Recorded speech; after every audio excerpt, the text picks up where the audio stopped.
Zawahiri की मौत पर अमेरिकी अधिकारी का एक बड़ा बयान आया है। 31 जुलाई को ही जवाहिरी को मार दिया गया। काबुल में अपने घर की बालकनी में उस वक्त खड़ा था अल जवाहिरी जब ड्रोन अटैक हुआ। बालकनी में खड़े जवाहिरी पर अमेरिकी ड्रोन से हमला किया गया। तस्वीर इस वक्त हम आपको टीवी स्क्रीन पर दिखा रहे हैं। ये तस्वीर सामने आई है। काबुल में बताया जा रहा है कि अल जवाहिरी अपने इसी घर में मौजूद था और घर की बालकनी में खड़ा था। उसी वक्त अमेरिकी ड्रोन से हमला किया गया, जिस हमले में अल जवाहिरी की मौत हो चुकी है। यूएस ड्रोन से 2 हेलफायर मिसाइल से अटैक हुआ और कोई अमेरिकी जवान जमीन पर नहीं उतरा। जैसा कि ओसामा बिन लादेन को मारने के लिए एक ऑपरेशन चलाया गया था, ऐसा नहीं हुआ है। 2 हेलफायर मिसाइल से ये अटैक किया गया और काबुल वाले घर को कभी नहीं छोड़ता था अल जवाहिरी। जो बाइडेन ने 25 जुलाई को ही हमले की मंजूरी दे दी थी। हमले के वक्त जवाहिरी के परिवार वाले भी उसी घर में मौजूद थे। बताया जा रहा है हमले में किसी सिविलियन की मौत की खबर नहीं है।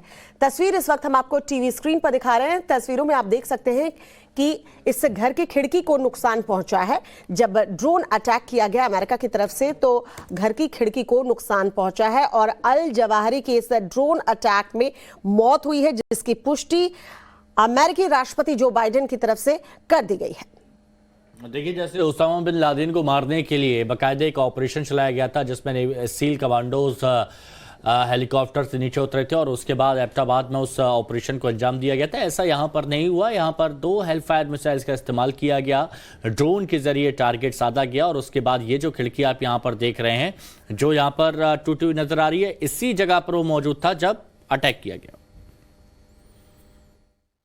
The United States successfully concluded an airstrike in Kabul, Afghanistan, that killed the emir of Al-Qaeda, Ayman al-Zawahiri. You know, Zawahiri was bin Laden's leader.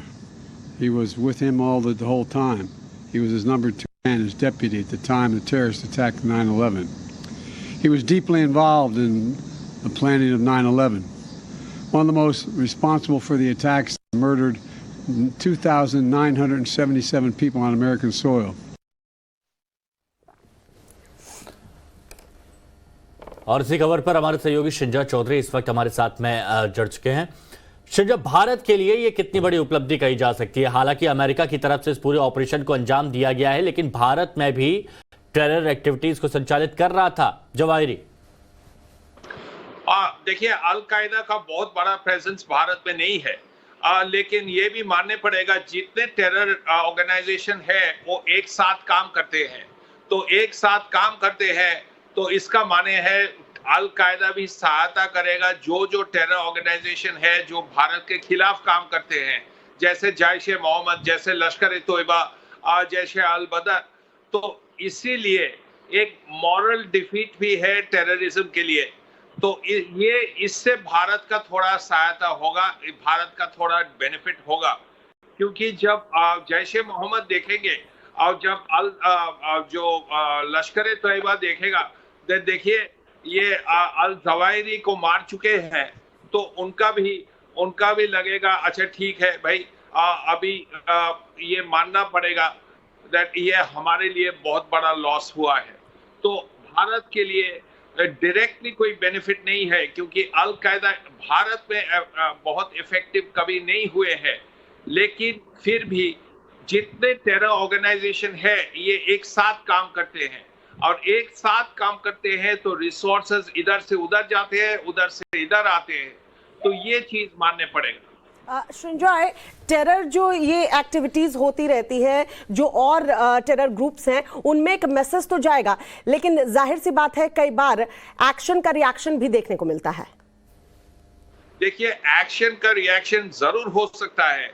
Action का रिएक्शन जो हो सकता है मेरा ख्याल से सबसे पहले अमेरिका की तरफ आएगा, वेस्टर्न यूरोप के तरफ जाएगा, भारत के तरफ शायद बाद में होगा, यदि हो तो भारत के तरफ बाद में होगा, लेकिन पहला टारगेट होगा अमेरिका, उसके बाद होगा वेस्टर्न यूरोप।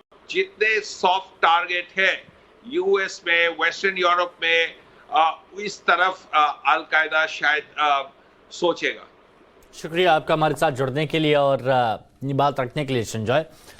आगे बढ़ते हैं। पश्चिम